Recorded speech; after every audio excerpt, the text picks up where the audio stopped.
Hello friends, आप सभी का स्वागत है आपके अपने चैनल पर science grow the best. Please like the video, share the video. अगर आप चैनल पर पहली बार है तो सब्सक्राइब जरूर करना।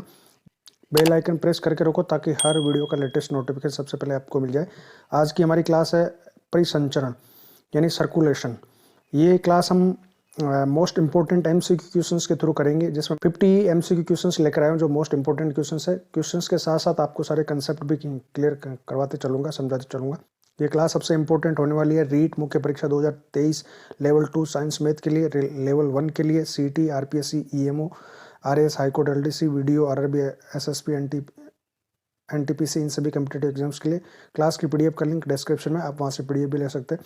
तो चलो शुरू करते हैं आज की क्लास। सबसे पहला क्वेश्चन है, निम्नलिखित पर विचार कीजिए। यहाँ पर 3 कथन है, इन पर आपको विचार करना है। उपयुक्त में से रक्त किसका परिसंचरण करता है? सही ऑप्शन कौन सा है ये हमें बताना है। तो पचा हुआ भोजन, डाइजेस्टेड फूड, ऑक्सीजन और अपशिष्ट पदार्थ, इनमें से रक्त किसका परिसंचरण करता है, सर्कुलेशन करता है? केवल एक का या केवल 1 और 2 का, या केवल 2 का, या 1, 2 और 3 सभी का? तो यहाँ पर सही आंसर है ऑप्शन डी, 1, 2 और 3। रक्त के द्वारा पचे हुए खाने का भी परिसंचरण होता है, ऑक्सीजन का परिसंचरण होता है और अपशिष्ट पदार्थ का भी परिसंचरण रक्त के द्वारा किया जाता है। जो डाइजेस्टेड फूड है, छोटी आंत में जो अवशोषित फूड है, वो रक्त के द्वारा पूरे शरीर में सभी कोशिकाओं तक पहुंचाया जाता है।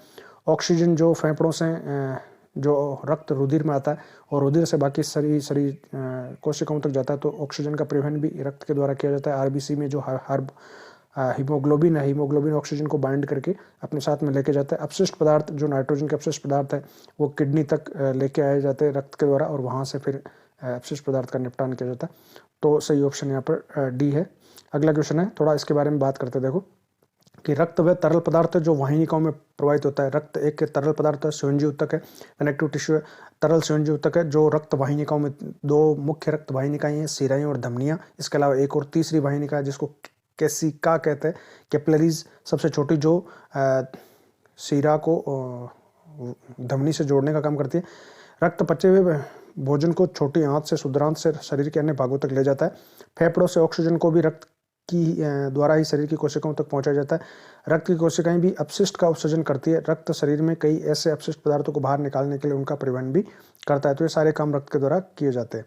अगला क्वेश्चन है, मानव रक्त में उपस्थित हीमोग्लोबिन के संदर्भ में निम्नलिखित कथनों पर विचार कीजिए। हमारे शरीर में रक्त में हीमोग्लोबिन पाया जाता है, ये लाल रंग का एक वर्णक होता है। और आरबीसी में जो रक्त की कोशिका है, आरबीसी रेड ब्लड सेल्स, लाल रक्त कणिकाएं, उनकी झिल्ली में, उनकी कोशिका झिल्ली पर ये पिगमेंट पाया जाता है, वर्णक है ये लाल रंग का हीमोग्लोबिन। तो इससे रिलेटेड कुछ स्टेटमेंट इनकी बात करते हैं। सबसे पहला, हीमोग्लोबिन ऑक्सीजन को अपने साथ में संयुक्त करके शरीर के सभी अंगों और कोशिकाओं तक इसका परिवहन करता है। दूसरा स्टेटमेंट है कि हीमोग्लोबिन एक लाल रंग का वर्णक है जो ऑक्सीजन से संयुक्त होकर रक्त को लाल रंग प्रदान करता है। उपयुक्त में से कौन कौन से स्टेटमेंट सही है?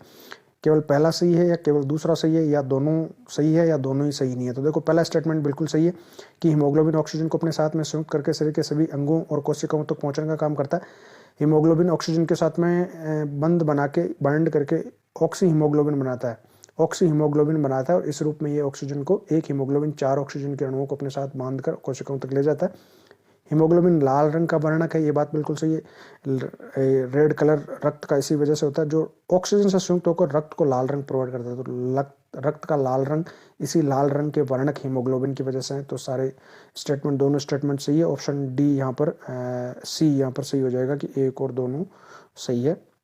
थोड़ी सी बात करते हैं। हीमोग्लोबिन ऑक्सीजन को अपने साथ में संयुक्त करके शरीर के सभी अंगों में और अंततः सभी कोशिकाओं तक परिवहन करता है। हीमोग्लोबिन की कमी होने पर शरीर में सभी कोशिकाओं को कुशलतापूर्वक ऑक्सीजन प्रदान करना कठिन हो जाता है। जब हमारे शरीर में हीमोग्लोबिन की कमी होती है तो इस वजह से कोशिकाओं तक ऑक्सीजन पर्याप्त मात्रा में, सफिशिएंट अमाउंट में ऑक्सीजन नहीं पहुंच पाती है। ठीक है, तो ऐसी सिचुएशन को हम हीमोफीलिया कहते हैं। हीमोफीलिया नाम की बीमारी होती है उसमें। तो ये हीमोग्लोबिन जो है ऑक्सीजन का परिवहन का काम करता है।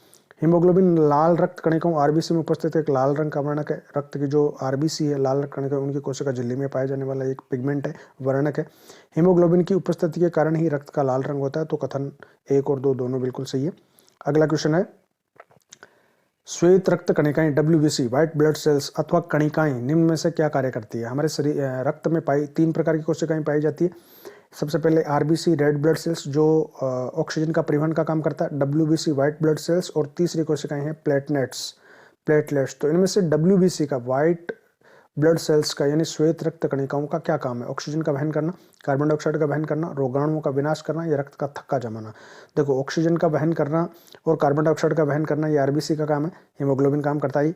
और रक्त का थक्का जमाना ये कैपिलरीज का काम होता है, प्लेटलेट्स का काम है। रोगाणुओं का विनाश करना ये काम WBC का। WBC हमारी प्रतिरक्षा तंत्र की एक महत्वपूर्ण जो है उसका घटक है। RBC ये एंटीबॉडीज का निर्माण करती है। बाहर से जो भी बैक्टीरिया, वायरस या उनके एंटीजेंस जो आते हैं उनके खिलाफ ये रोगाणुओं को उनका नष्ट करने के लिए, उनको मारने के लिए एंटीबॉडी का निर्माण करती है। तो सही ऑप्शन यहाँ पर C हो गया।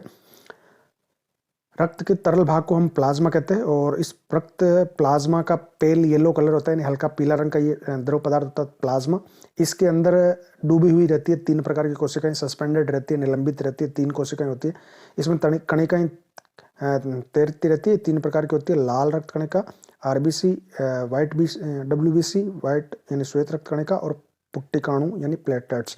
लाल रक्त कणिकाएं ऑक्सीजन और कार्बन डाइऑक्साइड का परिवहन का काम करती है।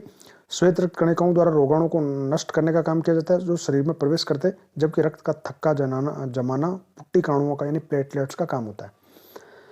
अगला क्वेश्चन है, निम्नलिखित पर विचार कीजिए। और क्वेश्चन है कि इनमें से कौन सा मानव शरीर के परिसंचरण तंत्र का हिस्सा नहीं है? मानव परिसंचरण तंत्र का इनमें से कौन सा हिस्सा नहीं है? रक्त वाहिकाएं, हृदय और वृक्क। इनमें से कौन मानव परिसंचरण तंत्र का हिस्सा नहीं है? तो देखो, मानव का परिसंचरण तंत्र जो है वो किससे मिलकर बनता है? तो मानव का परिसंचरण तंत्र के जो पार्ट है उसमें हार्ट है, और हार्ट से निकलने वाली जो कैपिलरीज, जो वाहिनिकाएं हैं जिनको रक्त वाहिकाएं कहते हैं, धमनियाँ और शिराएं। ये धमनियाँ शरीर को लेके जाती है और शरीर में ब्लड को सप्लाई करती है, और यहाँ से वापस जो अशुद्ध रक्त है वो वापस हृदय में शिराओं के द्वारा डाल दिया जाता है। तो ये रक्त परिसंचरण का मेन जो है कंपोनेंट है।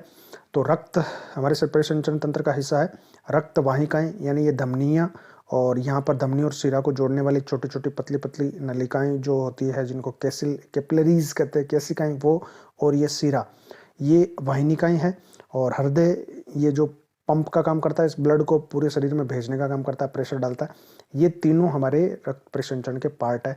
वृक्क नहीं है, ये जो किडनी या वृक्क जो है ये उत्सर्जन तंत्र का मुख्य अंग है, किडनी। तो सही आंसर यहाँ पर हो जाएगा कि कौन रक्त का परिसंचरण का पार्ट नहीं है, चौथा नहीं है, ऑप्शन D सही है। रक्त परिसंचरण की खोज विलियम हार्वे नाम के एक अंग्रेज चिकित्सक ने की थी। रक्त वाहिकाएं और हृदय तीनों ही मानव शरीर में परिसंचरण तंत्र का हिस्सा है। रक्त ऑक्सीजन को, पचे भोजन को और अवशिष्ट पदार्थों का परिवहन करता है। ये परिवहन रक्त वाहिकाओं के द्वारा किया जाता है, यानी धमनी, शिराएं और कैपिलरीज केशिकाओं के द्वारा किया जाता है। शरीर में 2 प्रकार की रक्त वाहिनियां पाई जाती है, धमनी और शिरा, वीन्स। धमनियां हृदय से शुद्ध समृद्ध ऑक्सीजन समृद्ध रक्त को यानी शुद्ध रक्त को सभी भागों में ले जाती है। चूंकि रक्त का प्रवाह तेजी से और अधिक दबाव पर होता है, अतः वाहिनिकाओं की भित्तियां जो है वो मोटी और प्रत्यास्थ होती है। शिराएं कार्बन डाइऑक्साइड समृद्ध रक्त को शरीर के विभिन्न भागों से वापस हृदय में ले आती है। शिराओं की भित्ति अपेक्षाकृत पतली होती है। शिराओं में कई ऐसे वाल पाए जाते हैं जो रक्त को केवल हृदय की दिशा की ओर ही प्रवाहित होने देते हैं। हृदय रक्त द्वारा पदार्थों के परिवहन के लिए पंप का काम करता है, और वृक्क मानव उत्सर्जन तंत्र का हिस्सा है, न कि परिसंचरण तंत्र का हिस्सा है। तो ये मेन सारी बातें आ गई। इसमें थोड़ा सा इसकी बात करते कि जो हमारा हृदय है, ये हमारा हृदय जो है ये एक पंप का काम करता है। इसमें 4 चैम्बर होते हैं, ऊपर वाले दोनों चैम्बर को अलिंद और नीचे वालों को नीले वेंट्रिकल्स कहते हैं। इसमें 2 पार्ट होते हैं, एक तरफ लेफ्ट और एक राइट पार्ट या दाहिना और बायां भाग। इसका जो बायां हिस्सा है वो दाहिनी तरफ दिखता है, यानी इधर जो दिख रहा है ये बायां पार्ट है, और ये इधर जो दिखाई दे रहा है वो दायां भाग है। यहाँ से जो बायां भाग है यहाँ से सबसे नीचे वाले इस चैम्बर से यानी विनय से सबसे बड़ी धमनी निकलती है जिसको महाधमनी कहते हैं, और ये शुद्ध रक्त को यानी ऑक्सीजन से ऑक्सीजन प्रचुर रक्त को शरीर की विभिन्न कोशिकाओं में भेजने का काम करती है, आगे चल के अलग अलग शिराओं के द्वारा। और अब कोशिकाओं के पास में जो भी अपशिष्ट पदार्थ है, ऑक्सीजन इसमें से ले ली गई तो कार्बन डाइऑक्साइड वापस ब्लड में डाल दी जाएगी, और ये कार्बन डाइऑक्साइड वाला जो अशुद्ध रक्त है वो वापस शिराओं के द्वारा हृदय से वापस जो है शरीर से वापस हृदय में डाल दिया जाता है दाहिने भाग में, और यहाँ से फिर ये शुद्धिकरण के लिए फुफ्फुस धमनी के द्वारा फेफड़ों में जाएगा। फेफड़ों से वापस इसका जो है शुद्धिकरण होगा, यानी ऑक्सीजन ऐड की जाएगी, कार्बन डाइऑक्साइड रिमूव की जाएगी, और वापस जो शुद्ध रक्त फेफड़ों से है वो फुफ्फुस शिरा के द्वारा हृदय में आएगा, यहाँ पर आएगा बाएं पार्ट में, अलिंद में, और इस तरह से इनका परिवहन होता है। अब जो धमनी और शिरा है, इनके बारे में थोड़ी बात करते हैं। तो धमनी में, धमनियाँ जो होती है, इनमें ब्लड जो है वो प्रेशर के साथ, यानी दबाव के साथ बहता है। तो इनकी भित्ति जो है मोटी होती है, प्रत्यास्थ होती है, थोड़ी लचीली होती है, मोटी भित्ति होती है, ताकि ब्रस्ट नहीं हो। जब प्रेशर के साथ यहाँ से ब्लड बहेगा तो ये फट नहीं जाए इसलिए। और इनमें कोई वाल या कपाट नहीं पाए जाते, क्योंकि प्रेशर के साथ में ब्लड जो है वो आगे की तरफ हमेशा बहता रहता है। लेकिन ये जो शिराएं हैं, क्योंकि शिराओं में यहाँ जो रक्त है वो शरीर की कोशिकाओं से हृदय की तरफ आएगा, तो यहाँ पर कोई पंपिंग सिस्टम नहीं है इनको पंप करने वाला, ठीक है। तो इनकी जो पहली बात तो पंपिंग नहीं है, यानी प्रेशर के साथ में रक्त नहीं बहता। तो शिराओं की जो भित्ति है वो भित्ति पतली भित्ति होती है, ज़्यादा मोटी नहीं होती, क्योंकि प्रेशर के साथ ब्लड नहीं बहेगा तो ज़्यादा फटने का चांस नहीं है। और इसमें जगह जगह पर वाल होते हैं, कपाट होते हैं, इस तरह से जगह जगह पर ऐसे कपाट होते हैं, ताकि ये रक्त को केवल एक ही दिशा में, हृदय की तरफ ही जाने देती है, पीछे की तरफ नहीं आने देती। जबकि शिराओं की भित्ति मोटी होती है, क्योंकि इनमें पीछे से जो है रक्त को हार्ट के द्वारा पंप किया जाता है, तो इसलिए फट नहीं जाए, इसलिए प्रेशर के साथ रक्त बहता है, इसलिए काफ़ी मोटी भित्ति होती है, इलास्टिक होती है, लचीली होती है, और इनमें वाल या कपाट नहीं पाए जाते। ये इनमें मेन डिफरेंस होता है। अगला क्वेश्चन देखते हैं। चिकित्सक इस हृदय स्पंदन को नापने के लिए किस यंत्र का उपयोग करते हैं? हार्ट बीट को मेजर करने के लिए, हार्ट की कंडीशंस को देखने के लिए जिस इंस्ट्रूमेंट का डॉक्टर यूज़ करते हैं, उस इंस्ट्रूमेंट का क्या नाम है? स्टेथोस्कोप, पेसमेकर, इलेक्ट्रोकार्डियोग्राफ ईसीजी, या ईईजी यानी इलेक्ट्रॉन इंसेफेलोग्राफ। तो देखो यहाँ पर सही आंसर है स्टेथोस्कोप। इसके स्टेथोस्कोप वो डिवाइस है जो डॉक्टर की गले में लटकता रहता है, और इससे हार्ट की कंडीशंस का, हार्ट की बीट का, हृदय की जो स्पंद रेट है उसका पता लगाया जाता है कि पर मिनट कितना है वो जो है स्पंद कर रहा है, हार्ट बीट कितनी है। और ये जो हृदय का ध्वनि का जो परावर्तन है, ध्वनि के परावर्तन के सिद्धांत पर काम करता है, ध्वनि को एम्पलीफाई करके आगे तक लेके जाता है। जो डायफ्राम वाला पीस होता है स्टेथोस्कोप का, ये सेंस करता है, और फिर यहाँ से पीछे की तरफ जो ये नलिका होती है, इस नलिका में इस धरनी का जो है वो परावर्तन होता है, और यहाँ से एम्पलीफाई होकर ईयर पीस तक जाती है, और कान में फिर ये सुनाई देता है इसकी कंडीशंस कैसी है, इस तरह से। बाकी जो इंस्ट्रूमेंट है इसकी भी बात करते हैं, क्या क्या काम करते हैं। तो मेन यहाँ पर जो हृदय स्पंद को मापने वाला इंस्ट्रूमेंट है वो स्टेथोस्कोप है। बाकी की बात करते हैं किसका क्या काम है। देखो, समझते हैं हमारा जो हृदय 4 कक्षों में बना होता है। हृदय की कक्ष की भित्तियाँ पेशियों की बनी होती है। ये पेशियाँ लयबद्ध रूप से संकुचन यानी कॉन्ट्रैक्शन और विश्रांति रिलैक्सेशन होता है। हृदय जो है वो 4 चैम्बरों का बना हुआ होता है, 4 चैम्बर इसमें होते हैं। और ये इधर जो राइट में दिख रहा है वो लेफ्ट है, और लेफ्ट वाला पार्ट जो है वो राइट वाला पार्ट है। और ये वाला जो पार्ट है इधर लेफ्ट वाला, ये थोड़ा सा बड़ा होता है चैम्बर, क्योंकि इसको पूरे शरीर में रक्त को भेजना होता है, तो ये वाला चैम्बर थोड़ा बड़ा होता है। पेशियों के बना हुए होते सारे चैम्बर, और इन पेशियों में जो क्रमिक रूप से यानी रिदमिक कॉन्ट्रैक्शन और एक्सप्लेक्सेशन होता है, कभी इनमें संकुचन होता है, कभी ये विश्रांत वाला अवस्था में होती है। इस वजह से हार्ट बीट होती है जो 72 पर मिनट होती है जनरली। और इस स्पंद को मापने के लिए, हार्ट बीट को मापने के लिए स्टेथोस्कोप का प्रयोग किया जाता है, जो हृदय स्पंद की इन ध्वनि को आवर्धित करके, एम्पलीफाई करके, बढ़ा करके सुना देता है।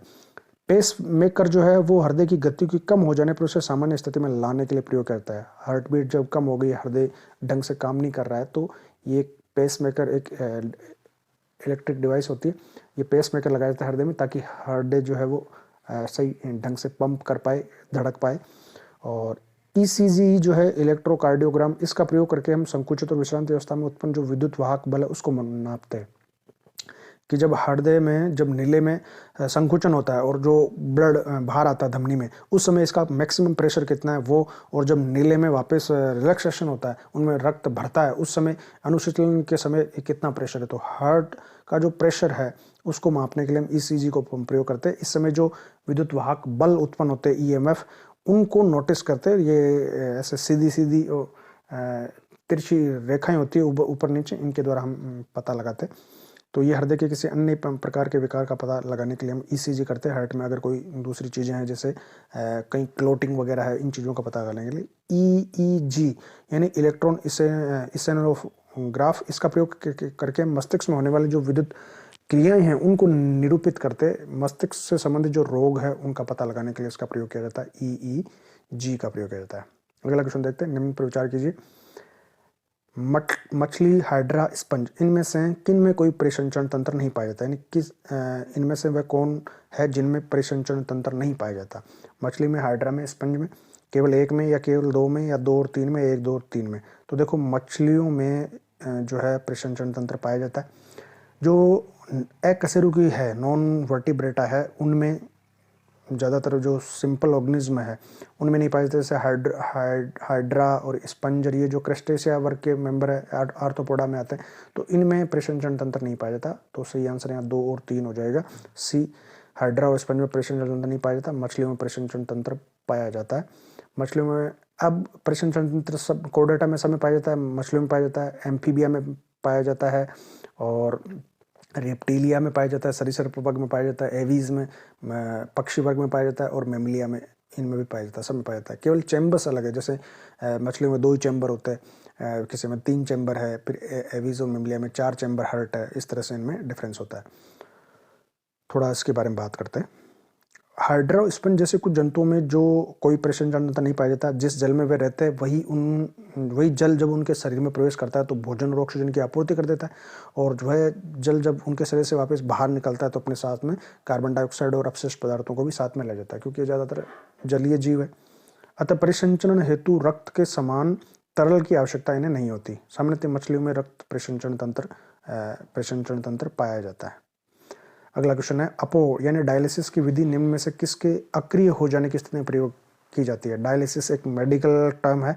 डायलिसिस की क्रिया करके हम इनमें से वह कौन सा अंग है जिसके फेलियर होने से या जो सही तरीके से काम नहीं करता है तो हम अपो या डायलिसिस करते हैं।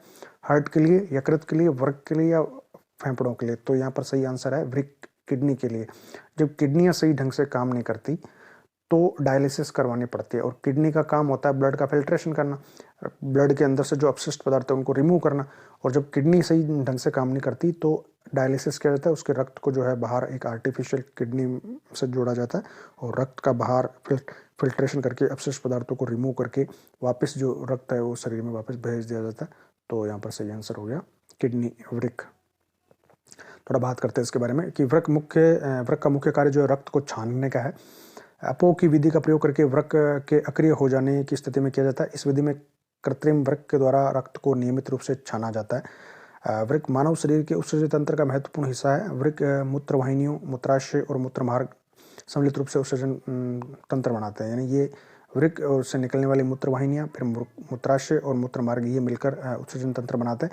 मानव उत्सर्जन तंत्र के द्वारा लवण और यूरिया जल के साथ और पसीने तथा मूत्र के रूप में शरीर से बाहर निकाल दिए जाते हैं। शरीर से निकलने वाला पसीना शरीर से हानिकारक तत्वों को शरीर से बाहर निकालने के साथ साथ शरीर को ठंडा बनाए रखने में हमारा मदद करता है। तो उत्सर्जन तंत्र का पार्ट है। हमारे उत्सर्जन तंत्र में जो मेन पार्ट है वो 2 किडनी, ऐसे बीन शेप के 2 किडनीज होती है जिनको वृक्क कहते हैं, और ये किडनीज के अंदर नेफ्रॉन, वृक्काणु जिनको कहते हैं नेफ्रॉन, करोड़ों नेफ्रॉन्स होते हैं जो इनकी कार्य की और संरचनात्मक इकाई है जो फिल्ट्रेशन का काम करेंगे।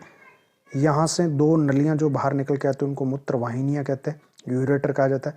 और ये यूरेटर जो है वो नीचे चल के यहाँ से जो है यूरेटर दोनों एक ब्लैडर में खुलती है। इस ब्लैडर को मूत्राशय कहते हैं, और इसमें मूत्र इकट्ठा रहता है, और यहाँ से फिर जो है वो मूत्र मार्ग के द्वारा यहाँ से शरीर से बाहर निकाल दिया जाता है। तो ये 4 इसके मेन पार्ट होते हैं, किडनी, मूत्रवाहिनियाँ, मूत्राशय और फिर मूत्र मार्ग। यूरिया हमारा मुख्य उत्सर्जी अंग है, उत्सर्जी उत्पाद है, पदार्थ है, और वृक्क, किडनी हमारा मुख्य उत्सर्जी अंग है। अगला क्वेश्चन है, कुछ जंतुओं के शरीर में अपशिष्ट पदार्थों के निष्कासन के संदर्भ में निम्नलिखित कथनों पर विचार कीजिए। जंतुओं के अपशिष्ट पदार्थों का, अपशिष्ट उत्पादों का किस तरह से निष्कासन होता है उस पर कुछ स्टेटमेंट है। 2 स्टेटमेंट है, आपको बताना है कि इनमें से कौन कौन से सही है। पहला सही है, दूसरा सही है, या दोनों सही है, या दोनों ही सही नहीं है। पहला है कि मछली कोशिका के अपशिष्ट पदार्थों को अमोनिया के रूप में उत्सर्जित करती है, यानी मछलियों के शरीर में जो अपशिष्ट पदार्थ होता है वो उसको अमोनिया के रूप में शरीर से बाहर निकाल देती है, उत्सर्जित कर देती है। सर्प अपने शरीर में जो है वो अपशिष्ट पदार्थ को नाइट्रिक अम्ल के रूप में उत्सर्जन करता है। देखो कि उत्सर्जी पदार्थ क्या है, इस आधार पर हम जंतुओं को 3 कैटेगरी में बांट सकते हैं। मुख्य जो उत्सर्जी पदार्थ है वो 3 है। एक है अमोनिया NH3, एक है uric acid, uric acid, uric अम्ल, और तीसरा है यूरिया। ये 3 मुख्य उत्सर्जक पदार्थ होते हैं। अमोनिया है तो अमीनोटेलिक, यूरिया है तो यूरिकोटेलिक, और यूरिक एसिड है तो यूरिकोटेलिक, और यूरिया है तो यूरियोटेलिक। ये 3 कैटेगरी होती है जानवरों की। अमोनिया का उत्सर्जन ज़्यादातर जलीय जीव करते हैं जो जल में रहते हैं, क्योंकि अमोनिया सबसे ज़्यादा इनमें जहरीली या विषाक्त है, पॉइजनस है। सबसे कम पॉइजनस यूरिया है, और यूरिक एसिड इन दोनों के बीच का है। तो अमोनिया के उत्सर्जन के लिए बहुत ज़्यादा जल की आवश्यकता पड़ेगी, तो जलीय जीवों में उत्सर्जन इस विधि से या अमोनिया के रूप में हो सकता है। यूरिक एसिड सेमी सॉलिड, अर्ध ठोस अवस्था में यूरिक एसिड के रूप में ये सरीसृप में इनमें पाया जाता है। सर्प में या सरीसृप वर्ग जो है, छिपकलियों में, सांपों में, इनमें यूरिक एसिड उत्सर्जित पदार्थ होता है, और इसके उत्सर्जन के लिए भी ज़्यादा पानी की आवश्यकता होती है, लेकिन उतनी नहीं जितनी अमोनिया के लिए होती है। और यूरिया के उत्सर्जन के लिए बहुत कम पानी की आवश्यकता होती है। तो जो स्थलचर है, मैमलिया वर्ग के जो जानवर है, उनमें यूरिया ही मुख्य उत्सर्जित पदार्थ होती है। यूरिया के रूप में वो अपने शरीर से उत्सर्जन करते हैं नाइट्रोजन पदार्थों का, क्योंकि इसके लिए जल की कम आवश्यकता है। तो यहाँ पर सही आंसर हो जाएगा ऑप्शन ए सही है, ऑप्शन बी ठीक नहीं है। नाइट्रिक अम्ल की जगह यूरिक अम्ल आएगा। तो ऑप्शन ए सही है, ऑप्शन ए सही है, जिसमें केवल एक लिखा हुआ है। थोड़ी बात करते हैं इसके बारे में कि जंतुओं के शरीर में अपशिष्ट के निष्कासन की विधि जल की उपलब्धता पर निर्भर करती है। अगर जल ज़्यादा उपलब्ध है तो अमोनिया के रूप में, अगर जल बहुत कम है तो यूरिया के रूप में। मछली जैसे जलीय जंतु कोशिका के अपशिष्ट पदार्थों को अमोनिया के रूप में अवशोषित करते हैं, जो सीधे जल में घुल जाते हैं। छिपकली, पक्षी, सर्प जैसे जंतु अपने शरीर से अपशिष्ट पदार्थों का अपशोषण अर्ध सॉलिड, सेमी सॉलिड पदार्थ के रूप में करते हैं, और ये पदार्थ यूरिक अम्ल होता है, यूरिक अम्ल, और इसीलिए इनको यूरिकोटेलिक कहा जाता है। और मछलियों को अमोनियोटेलिक कहा जाता है, जो मुख्यतः सफ़ेद रंग का यौगिक होता है। मानव द्वारा उत्सर्जित अपशिष्ट जो है वो यूरिया के रूप में होता है, यूरिया के रूप में हम उत्सर्जन करते हैं। अगला क्वेश्चन है कि सूची 1 को सूची 2 से सुमेलित कीजिए और नीचे दिए गए कूट की सहायता से सही उत्तर का चयन कीजिए। यानी आपको 2 सूचियां दी हुई है, इनको आपको मैच करना है कि सूची 1 में पौधों के भाग है और सूची 1 में उनके कार्य दिए गए, तो किस भाग का क्या कार्य है ये हमको चेक करना, बताना है कि सही क्या है। रंध्र, स्टोमेटा, जाइलम, फ्लोएम और मूल रोम, इनके क्या क्या कार्य है। तो देखो, रंध्र जो होते हैं इनका काम होता है गैसों का आदान प्रदान करना। रंध्रों के द्वारा कार्बन डाइऑक्साइड गैस अंदर प्रवेश करती है प्रकाश संश्लेषण के लिए, और ऑक्सीजन गैस जो बनती है वो बाहर निकल जाती है।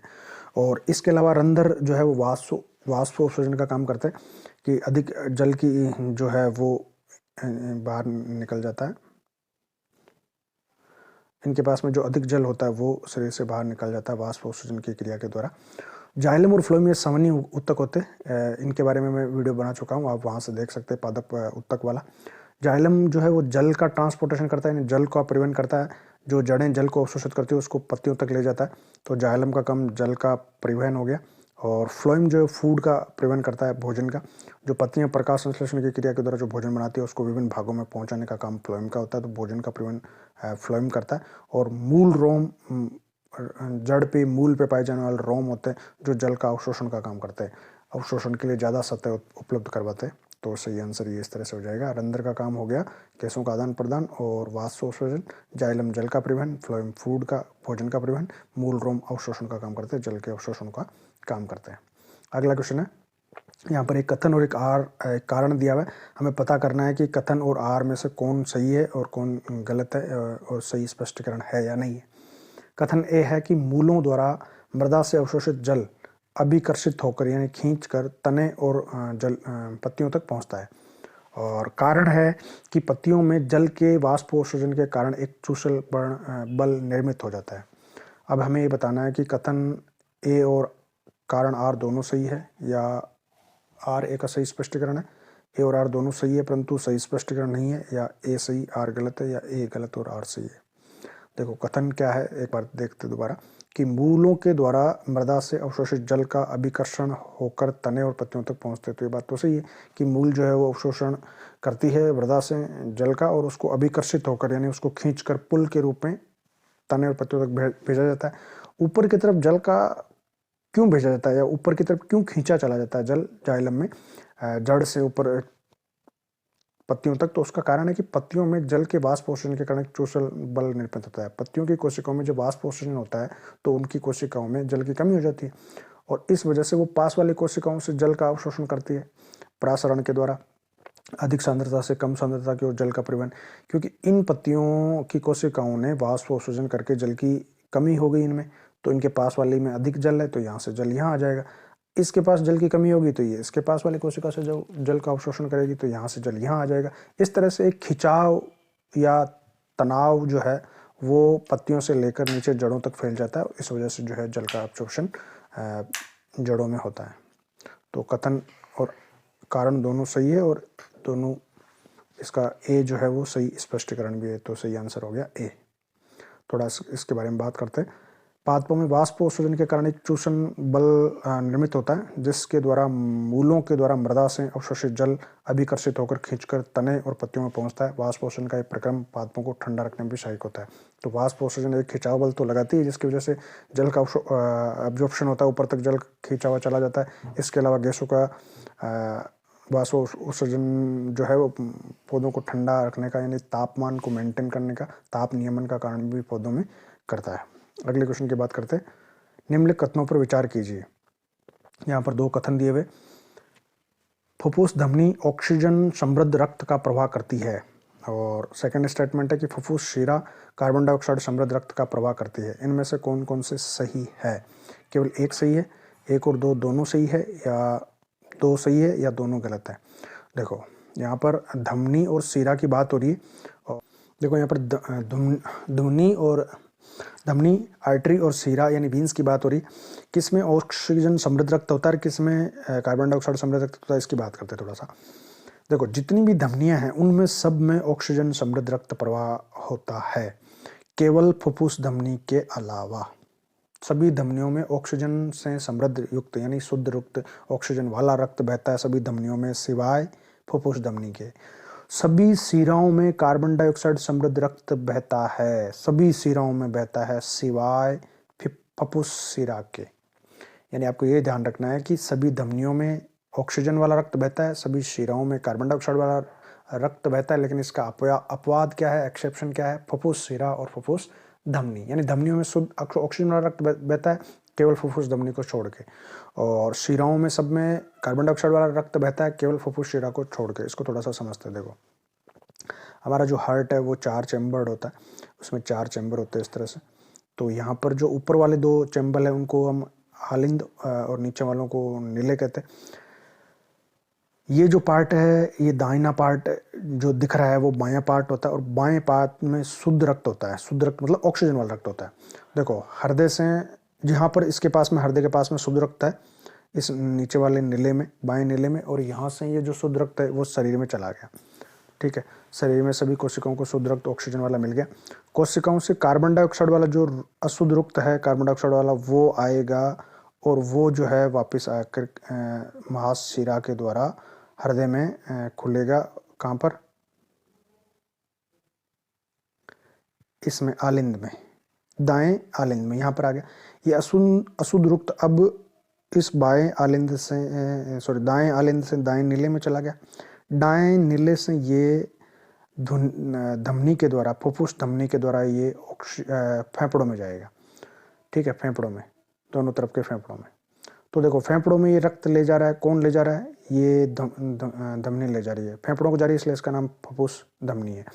फेफड़ों में ऑक्सीजन मिला दी गई वापस ब्लड में, शुद्ध हो गया, कार्बन डाइऑक्साइड रिमूव कर दी गई, तो शुद्ध रक्त यहाँ से वापस आएगा हार्ट में, और ये कौन लेकर आएगा? शिरा। कौन सी शिरा? फेफड़ों से आ रही है तो फुफ्फुस शिरा, और यहाँ लेकर आएगी। हृदय से जो खून नलिकाएं बाहर निकलती है वो सारी धमनिकाएं हैं, और जो हृदय में एंटर करती है, प्रवेश करती है, वो सारी रक्त वाहिनिकाएं, शिराएं हैं। अब ये शिरा फेफड़ों से आके हृदय में एंटर कर लिया, इसका नाम तो शिरा होगा, लेकिन ये फेफड़ों से शुद्ध रक्त लेके आ रही है, इसलिए फुफ्फुस शिरा में कौन सा रक्त हो गया? शुद्ध रक्त हो गया। ये वाली जो धमनी है ये हृदय से बाहर निकल रही है, इसलिए धमनी है। अब ये रक्त को ले जा रही है फेफड़ों में, तो इसका नाम हो गया फुफ्फुस धमनी, लेकिन ये अशुद्ध रक्त ले जा रही है, तो फुफ्फुस धमनी में अशुद्ध रक्त होता है और फुफ्फुस शिरा में शुद्ध रक्त होता है। तो ये दोनों स्टेटमेंट उल्टे लिखे हुए हैं, यानी फुफ्फुस धमनी में ऑक्सीजन समृद्ध रक्त का प्रवाह होता है, फुफ्फुस धमनी में ऑक्सीजन वाला नहीं, कार्बन डाइऑक्साइड वाले रक्त का, और फुफ्फुस शिरा में कार्बन डाइऑक्साइड वाला नहीं, ऑक्सीजन कार्बन ऑक्सीजन वाले रक्त का प्रभाव होता है। दोनों स्टेटमेंट गलत है, यहाँ पर उल्टे लिखे हुए। तो डी, ऑप्शन डी सही है। थोड़ी बात करते हैं, उपरोक्त दोनों कथन गलत है। फुफ्फुस जो ध्वनि है, धमनी में शुद्ध रक्त होता है, ऑक्सीजन वाला रक्त होता है, लेकिन फुफ्फुस है तो कार्बन डाइऑक्साइड वाला होगा। कार्बन डाइऑक्साइड रक्त को हृदय से फेफड़ों तक ले जाती है, और फुफ्फुस शीरा है तो इसमें कार्बन डाइऑक्साइड वाला यानी अशुद्ध रक्त होगा, लेकिन ये फुफ्फुस है तो उल्टा कर दो, यानी इसमें शुद्ध रक्त यानी ऑक्सीजन समृद्ध रक्त होगा, तो ये फेफड़ों से हृदय में ले लाने का काम करती है। अगला क्वेश्चन है, किसी व्यस्त व्यक्ति का हृदय 1 मिनट में कितनी बार धड़कता है? एडल्ट में, एक वयस्क में कितनी बार हृदय बीट करता है? तो देखो 72 टाइम्स बीट करता है, 72 बार। सही आंसर है 70 से 80 बी। रक्त प्रेषण में हृदय और हृदय वाहिनी इकाई होती है। किसी वयस्क व्यक्ति का हृदय 1 मिनट में 70 से 72 बार धड़कता है, इसको हृदय स्पंदन, हार्ट बीट कहते हैं। अगला क्वेश्चन है कि मानव हृदय का बायां और दायां बंटवारा, मानव हृदय का जो बायां और बायां बंटवारा है वो ऑक्सीजन और वी ऑक्सीजनित रक्त को मिलने से रोकता है, इसके रोकने में सहायक है। मानव हृदय के इस बंटवारे के संबंध में निम्नलिखित कथनों पर विचार करो। हमारा जो हृदय है उसका बायां और दायां 2 भाग है, ये जैसे बायां पार्ट है और ये वाला जो पार्ट है वो दायां पार्ट है। तो ये जो दायां पार्ट है इसमें ये दायां आलिंद ऊपर वाला और दायां नीले, और इधर वाला जो पार्ट है बायां पार्ट है उसमें बायां आलिंद और बायां नीले, ये 2 पार्ट है, ऊपर वाला आलिंद और नीचे वाला नीले। जो बायां भाग है, इस बायां भाग में ऑक्सीजन वाला रक्त रहता है, यानी शुद्ध रक्त होता है, और दायां वाला जो पार्ट है इस पार्ट में कार्बन डाइऑक्साइड वाला अशुद्ध रक्त इसमें रहता है। अच्छा, ये बंटवारा होने से क्या होगा? इससे ये होगा कि अलग अलग चैम्बर्स में जब ऑक्सीजन और कार्बन डाइऑक्साइड वाला रक्त रहेगा तो दोनों रक्त के आपस में मिक्सिंग नहीं होंगी, मिलेंगे नहीं, तो इससे हमारी कोशिकाओं को सफिशिएंट ऑक्सीजन मिलेगी, पर्याप्त मात्रा में ऑक्सीजन मिलेगी, जितनी उनको आवश्यकता उतनी ऑक्सीजन, ज़्यादा ऑक्सीजन वाला उनको रक्त पहुंचेगा। तो ये इसका मेन बेनिफिट है। हृदय का दायां भाग ऑक्सीजन रुधिर प्राप्त करता है, दायां वाला है जो ऑक्सीजन रुधिर प्राप्त करता है, जबकि बायां भाग भी ऑक्सीजन रुधिर प्राप्त करता है। और इस तरह का बंटवारा शरीर में उच्च दक्षतापूर्ण ऑक्सीजन की पूर्ति रखता है। तो देखो ये वाला स्टेटमेंट तो सही है कि इस तरह का बंटवारा होने से ऑक्सीजन और कार्बन डाइऑक्साइड अलग अलग रहने की वजह से उस दक्षतापूर्ण ऑक्सीजन की प्राप्ति कोशिकाओं को हो जाती है, लेकिन दाएं भाग में कार्बन डाइऑक्साइड वाला ब्लड रहता है, यानी वी ऑक्सीजनित रक्त रहता है, और बाएं भाग में ऑक्सीजनित वाला रक्त रहता है। तो ये स्टेटमेंट उल्टा है। देखो राइट में रॉन्ग रहता है, ऐसे याद रखो आप, राइट में रॉन्ग ब्लड, राइट पार्ट यानी दाहिने पार्ट में रॉन्ग ब्लड रहता है, रॉन्ग ब्लड यानी कार्बन डाइऑक्साइड वाला यानी वी ऑक्सीजन। तो राइट में रॉन्ग में यानी लेफ्ट में राइट ब्लड रहता है, यानी लेफ्ट वाले पार्ट में सही वाला ब्लड रहता है, ऑक्सीजनित वाला रक्त रहता है। तो इनमें से कौन सा सही है? दूसरा स्टेटमेंट केवल सही है, ऑप्शन बी सही है। मानव हृदय दाएं और बाएं बंटवारा ऑक्सीजनित और वी ऑक्सीजनित कृत रक्त को मिलने से रोकने में सहायक है। मानव हृदय का बायां वाला भाग ऑक्सीजनित कृत रुधिर प्राप्त करता है, जबकि दायां वाला भाग वी ऑक्सीजनित कृत रुधिर प्राप्त करता है। तो स्टेटमेंट एक गलत है। इस तरह का बंटवारा शरीर में उच्च दक्षतापूर्ण ऑक्सीजन की पूर्ति करता है। उल्लेखनीय है कि पक्षी और स्तनधारी शरीर के जंतुओं में जिन्हें उच्च ऊर्जा की आवश्यकता होती है उनके लिए ये लाभदायक है, क्योंकि उन्हें अपने शरीर का तापमान बनाए रखने के लिए ऊर्जा की निरंतर आवश्यकता होती है। अतः कथन 2 सही है। जो हाई एनर्जी डिमांड है, उच्च ऊर्जा की आवश्यकता है, उसके लिए ऑक्सीजन ज़्यादा मिलनी चाहिए कोशिकाओं को, ताकि ज़्यादा वो रेस्पिरेशन कर पाए, ज़्यादा ऊर्जा का उत्पन्न कर पाए। इसलिए ज़रूरी है कि ऑक्सीजन और कार्बन डाइऑक्साइड वाला जो ब्लड है वो मिक्स ना हो, अलग अलग रहे। तो ये बंटवारा हमारे लिए लाभदायक है। अगला क्वेश्चन है, विभिन्न जंतुओं के हृदय में रुधिर परिसंचरण के संदर्भ में निम्नलिखित कथनों पर विचार कीजिए।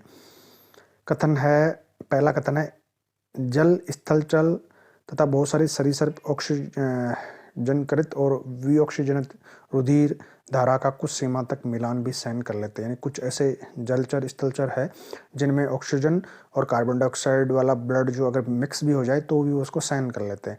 मछलियों के शरीर में दोहरा परिसंचरण अनुपस्थित होता है। देखो दोनों स्टेटमेंट यहाँ पर सही है और सी ऑप्शन सही है। मछलियों में दोहरा परिसंचरण नहीं होता, क्योंकि वो दोहरा परिसंचरण हमारे अंदर होता है कि जैसे सबसे पहले फेफड़ों से रक्त आएगा हार्ट में, और हार्ट से वो गया शरीर में, शरीर से वापस 80 फीट आएगा हार्ट में, और फिर हार्ट से जाएगा लंग्स में, फेफड़ों में। तो एक चक्कर पूरा होने के लिए हृदय में से ब्लड 2 बार निकलेगा, इसलिए हमारे अंदर दोहरा परिसंचरण होता है। लेकिन मछलियों में ऐसा नहीं होता, उनमें एकल परिसंचरण नहीं होता है। एक ही बार एक चक्कर में हृदय में रक्त प्रवेश करता है और वहाँ से शरीर से सीधा जो है क्लोम में चला जाता है, वहाँ ऑक्सीजन मिलती है क्लोम में इनके मछलियों के, और वहाँ से शुद्ध रक्त ऑक्सीजन वाला जो हार्ट में आता है, हार्ट से शरीर में। तो ये स्टेटमेंट सही है। और ये स्टेटमेंट भी सही है कि कुछ ऐसे जंतु है जो जिनमें ऊर्जा की ज़्यादा आवश्यकता नहीं है, तो वो कुछ मिक्सिंग को टॉलरेट कर सकते हैं कि ऑक्सीजन और कार्बन डाइऑक्साइड वाला अगर ब्लड मिक्स भी हो गया तो वो उसको सहन कर सकते हैं। थोड़ी बात करते हैं इसके बारे में। दोनों कथन सही है। जल, स्थलचर और बहुत सारे सरीसृप जैसे जंतुओं में 3 कोशिकीय हृदय होता है और ये ऑक्सीजन कृत और वी ऑक्सीजन कृत रुधिर धारा का कुछ सीमा तक मिलान भी सह कर लेते हैं। मछलियों के हृदय में केवल 2 प्रकोष्ठ होते हैं और यहाँ से रुधिर क्लॉ में भेजा जाता है जहाँ पर ये ऑक्सीजनित होता है और सीधा शरीर में भेज दिया जाता है। इस तरह मछलियों के शरीर में एक चक्कर में केवल एक ही बार रुधिर हृदय में जाता है और अन्य कशेरुकियों की तरह उनके हृदय में एक चक्कर में 2 बार हृदय में से रक्त नहीं जाता, यानी दोहरा परिसंचरण तंत्र नहीं पाया जाता।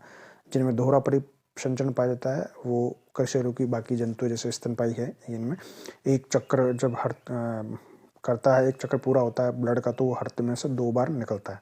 ब्लड प्रेशर, रक्तदाब के संदर्भ में कुछ स्टेटमेंट दिए हुए, 3 स्टेटमेंट है, हमें पता करना है कि कौन कौन से सही है। पहला स्टेटमेंट है कि रक्तदाब धमनियों की अपेक्षा शिराओं में अधिक होता है। दूसरा है कि मनुष्य में रक्तदाब प्रकुंचन दाब 120 mm पारा और अनुशीतलन दाब 180 mm पारा होता है। इसको नापने के लिए स्पाइगमो मैनोमीटर नाम के इंस्ट्रूमेंट का प्रयोग करता है। कौन कौन सा स्टेटमेंट सही है? देखो, रक्तदाब धमनियों की अपेक्षा शिराओं में अधिक होता है, ये स्टेटमेंट गलत है। धमनियों में अधिक होता है क्योंकि धमनियों में रक्त जो है वो हृदय से आता है, हृदय रक्त पर प्रेशर डालता है, तो सबसे ज़्यादा प्रेशर दाब तो धमनियों में ही होता है। इसलिए उनकी जो सेल वॉल होती है कोशिका भित्ति वो मोटी होती है। शिराएं क्योंकि रक्त शरीर से लेकर हृदय में ले जाती है, तो शरीर में तो ऐसा कोई पंप है नहीं जो उनको पंप करे, तो धीरे धीरे रक्त उनमें बहता है, कम प्रेशर के साथ में होता है। तो ये स्टेटमेंट गलत हो गया पहला। दूसरा स्टेटमेंट बिल्कुल सही है कि हमारा जो प्रकुंचन दाब है, ठीक है, वो जब कॉन्ट्रैक्शन होता है नीलेयों में, हृदय में जब वो सिकुड़ता है, तो अधिकतम दाब जो मैक्सिमम दाब होता है वो 120 mmHg होता है। और अनुशीतलन के समय जब नीलियों में अनुशीतलन होता है, यानी वो डायस्टोल होते हैं, जब वो रिलैक्स होते हैं, फैलते हैं, तो उनमें जब रक्त बढ़ता है उस समय उनका दाब धमनियों में दाब सबसे कम रहता है और वो 80 mmHg होता है। लो बीपी, हाई बीपी जिसको कहते हैं, तो हमारे शरीर का मिनिमम जो दाब होता है, रक्त दाब, वो 80 mmHg होता है और मैक्सिमम 120 होता है। इससे 80 से कम वाले को लो बीपी होती है और 20 से ज़्यादा अगर जिसका ब्लड प्रेशर आता है उसको हाई बीपी होती है। और बीपी को नापने के लिए मैंने स्पाइगमो मैनोमीटर का इंस्ट्रूमेंट करते हैं, स्पिगमो मैनोमीटर। तो ये स्टेटमेंट भी सही है, दूसरा तीसरा सही है, पहला गलत है। तो सही स्टेटमेंट हो जाएगा बी, ये वाला, कि इसमें बी और 2 और 3 सही है। थोड़ी बात करते हैं। रुधिर वाहिकाओं की भित्ति के विरुद्ध जो दाब लगता है ना, वो उसे रक्त दाब कहते हैं। जब रुधिर वाहिकाओं में बहता है, तो जब रक्त बहता है तो ये भित्ति पर जो दाब लगता है, इस दाब को रुधिर दाब कहते हैं। रक्तदाब शिराओं की अपेक्षा धमनियों में अधिक होता है, अतः कथन 1 तो गलत हो गया। धमनियों की अंदर रुधिर का दाब नीले प्रकुंचन संकुंचन के समय नीले प्रकुंचन और नीले अनुशीतलन के दौरान अनुशीतलन दाब कहलाता है। मनुष्य में सामान्य प्रकुंचन दाब 120 mmHg पारा और अनुशीतलन के समय 80 mmHg होता है, अतः कथन 2 सही है। और इसको नापने के लिए स्पाइगमो मैनोमीटर नाम का इंस्ट्रूमेंट का प्रयोग करता है, तो तीसरा स्टेटमेंट भी सही है। अगला क्वेश्चन है, निम्न में से कौन सा सही नहीं है?